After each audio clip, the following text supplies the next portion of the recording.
على الكريم أما بعد. بسم الله الرحمن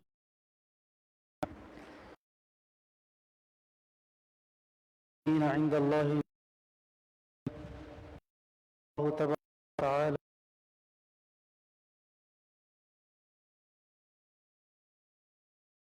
صدق الله ونحن من الشاهدين رب العالمين.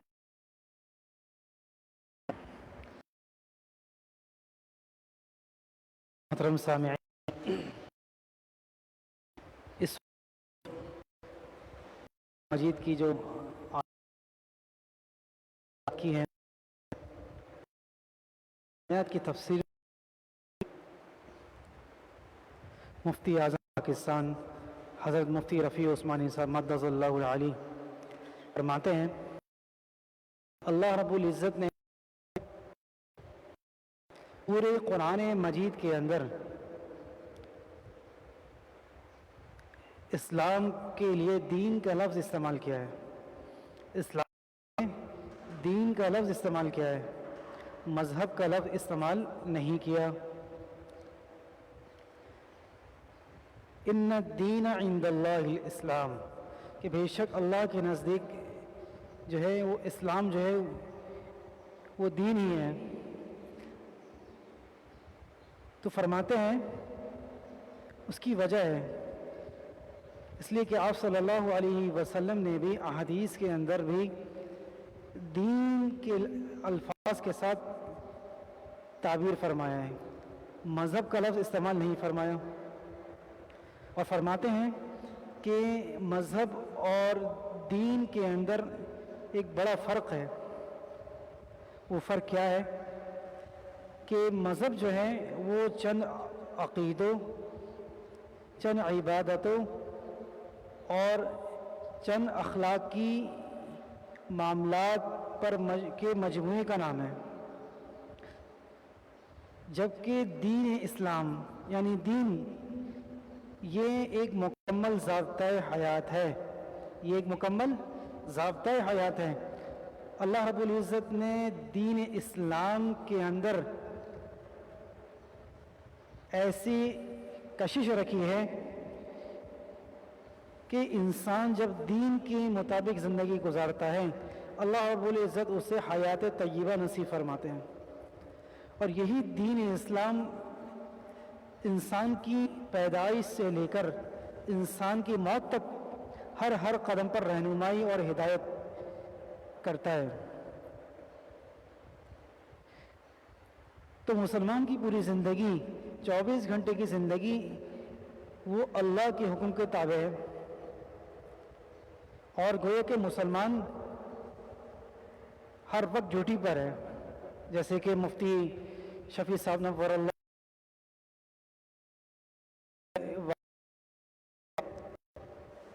کہ ان کے ایک دوست تھے جو کہ ڈھاکہ میں رہا کرتے تھے اور کاروباری سلسلے کے حوالے سے ڈھاکہ سے کراچی PIA کی پرواز سے آیا کرتے تھے. اللہ نے انہیں بڑا نوازا تھا مالی اعتبار سے. تو مفتی شفیع صاحب نور اللہ مرقدہ فرماتے ہیں کہ میرے دوست نے مجھ سے یہ واقعہ ذکر کیا کہ جب میں ڈھاکہ سے کراچی آتا PIA کی پرواز میں، یہ بہت پرانی بات ہے، اس زمانے کی بات ہے کہ فرماتے ہیں کہ جس زمانے میں PIA کی پرواز میں آنے والے مسافروں، وہ مسافر جو فرسٹ کلاس میں آتے تھے ان کو PIA کی طرف سے، ایئر لائن کی طرف سے شراب فری میں دی جاتی تھی. شراب فری میں دی جاتی تھی اور جو اکنامی والے ہوتے تھے انہیں خریدنی پڑتی تھی. تو فرماتے ہیں کہ میرے دوست نے مجھے واقعہ مجھ سے ذکر کیا کہ میں سفر میں تھا اور فرسٹ کلاس لیول پہ تھا کہ میرے پاس ایک ایئر ہوسٹس آئی اور مجھ سے کہا کہ یہ شراب ہے، یہ آپ کے لیے ہے. تو فرماتے ہیں کہ میرے دوست نے کہا کہ میں نے اس ایئر ہوسٹس کو منع کر دیا. تو فرماتے ہیں گزری تھی کہ ایک اور ایئر ہوسٹس آ گئی اس نے بھی مجھے شراب پیش کی، میں نے اسے بھی منع کر دیا۔ خیر تھوڑی دیر بعد اس جہاز کا ایک بڑا انچارج آفیسر آیا، اس نے مجھ سے آ کر کہا کہ آپ شراب کیوں نہیں پی رہے، آپ شراب پیجئے۔ تو فرماتے ہیں کہ میرے دوست نے مجھ سے کہا کہ میرے حصے کی شراب آپ پائلٹ کو پلا دیجئے، میرے حصے کی شراب آپ پائلٹ کو پلا دیجئے۔ تو وہ آفیسر بڑا پریشان سا ہوا اور اس نے کہا کہ یہ شراب پائلٹ تو نہیں پی سکتا۔ تو ان کی دوست نے، مفتی شفیع صاحب رحمۃ اللہ علیہ کے جو دوست تھے، انہوں نے پوچھا کہ بھائی آپ کا پائلٹ شراب کیوں نہیں پی سکتا؟ تو اس آفیسر نے جواب دیا کہ یہ پائلٹ آن ڈیوٹی ہے، یہ اپنی ڈیوٹی پر ہے، اس لیے نہیں پی سکتا۔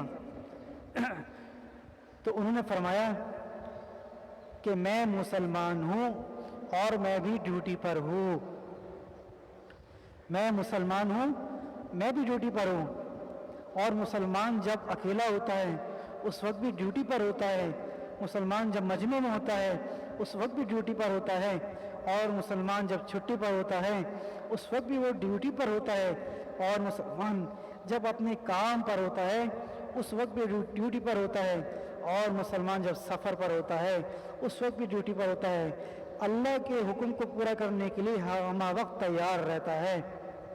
فرماتے ہیں کہ میں نے جب اس آفیسر کو یہ جواب دیا، وہ آفیسر میری یہ بات سن کر واپس چلا گیا۔ تو میرے محترم، مسلمان کی پوری زندگی اللہ کے حکم کے تابع ہے،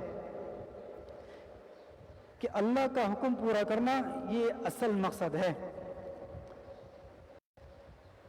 میں اس کی چھوٹی سی مثال دیتا ہوں کہ اللہ رب العزت نے شریعت کے چلنے پر عافیت ہی عافیت رکھی ہے، انسان کی دنیاوی اعتبار سے بھی فائدے ہیں اور اخروی اعتبار سے بھی۔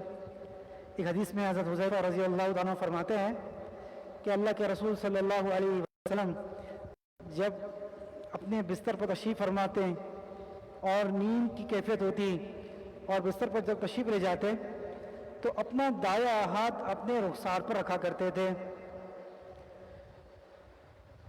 تو یہاں فرمایا کہ سونے کے 3 طریقے ہیں۔ ایک چوتھا طریقہ تو وہ ہے جب انسان الٹا لیٹتا ہے، تو حدیث میں تو اس کے بارے میں ممانعت آئی ہے، لیکن فرمایا کہ 3 طریقے ہیں۔ ایک طریقہ تو یہ کہ انسان سیدھا لیٹ جائے، کہ یہ سیدھا لیٹنے میں بھی انسان کی نیند کچی رہتی ہے اور بسا اوقات انسان کو وساوس آتے ہیں، تو پتہ چلا کہ سیدھا لیٹنے میں بھی سکون نہیں ہے۔ دوسری صورت کیا ہے؟ اطباء فرماتے ہیں کہ جب انسان بائیں کروٹ پر لیٹتا ہے تو انسان کا دل دب جاتا ہے، جس کی بنیاد پر انسان کا دل غفلت کے اندر ڈوب جاتا ہے، اور انسان کے دل کے لیے دل کا عارضہ پیدا ہونے کا اندیشہ قوی ہو جاتا ہے۔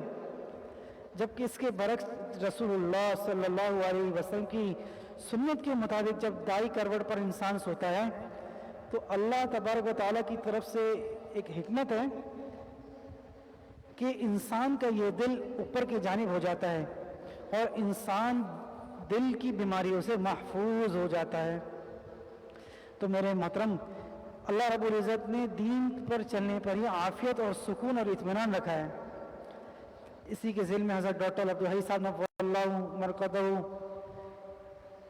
فرمایا کرتے تھے کہ میرے پیاروں، میں تم لوگوں کو 4 سنہری باتیں بتاتا ہوں، جس نے ان 4 سنہری باتوں کو لے لیا اس کی زندگی بھی امن والی ہو جائے گی اور شریعت کی روح بھی اسے حاصل ہو جائے گی۔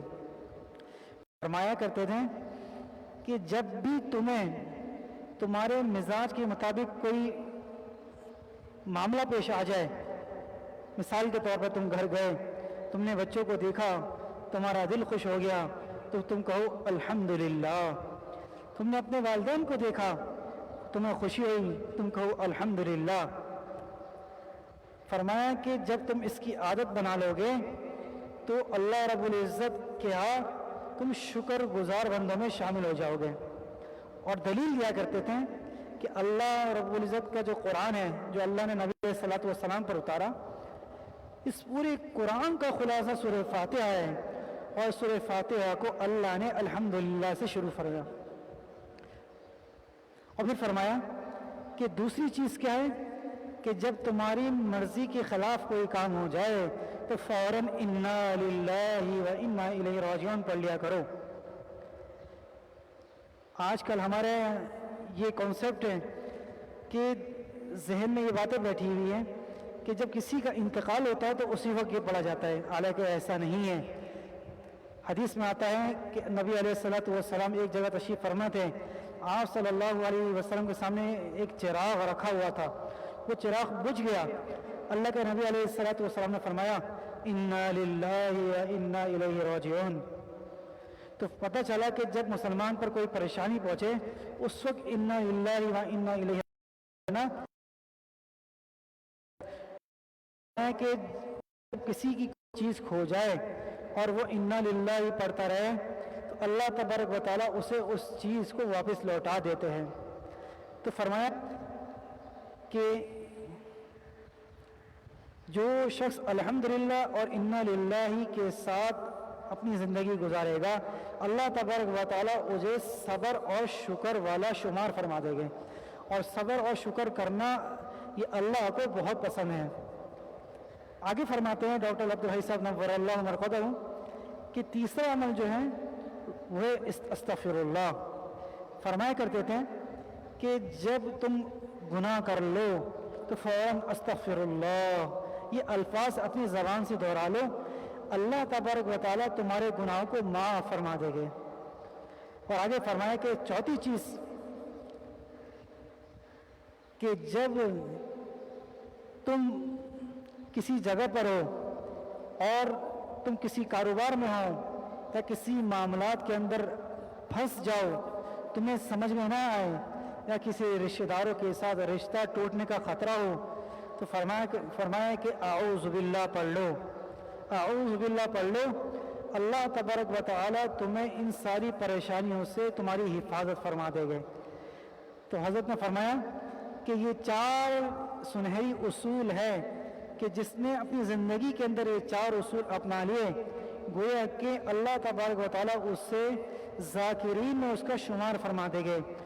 اور فرمایا کرتے تھے میری زندگی کے یہ نچوڑ ہے کہ جو شخص ان 4 چیزوں پر عمل کر لے گا اللہ تبارک و تعالیٰ اسے اپنا مقرب بندہ بنا لے گے۔ تو میرے محترم، اللہ کی طرف سے بہت بڑی نعمت ہے کہ اللہ نے ہمیں یہ موقع دیا، یہ رمضان کا مہینہ دیا ہے۔ بزرگوں کی چھوٹی چھوٹی بتائی ہوئی وہ چیزیں جس کی وجہ سے ہم اللہ کا تعلق حاصل کر سکتے ہیں، ہماری پوری زندگی کامیابی والی زندگی گزر سکتی ہے۔ تو اللہ تبارک و تعالیٰ سے دعا ہے کہ اللہ تبارک و تعالیٰ ہمیں ان سنہری اصول پر اور دین اسلام پر صحیح طریقے سے عمل کرنے کی توفیق نصیب فرمائے۔ وآخر دعوانا الحمدللہ رب العالمین۔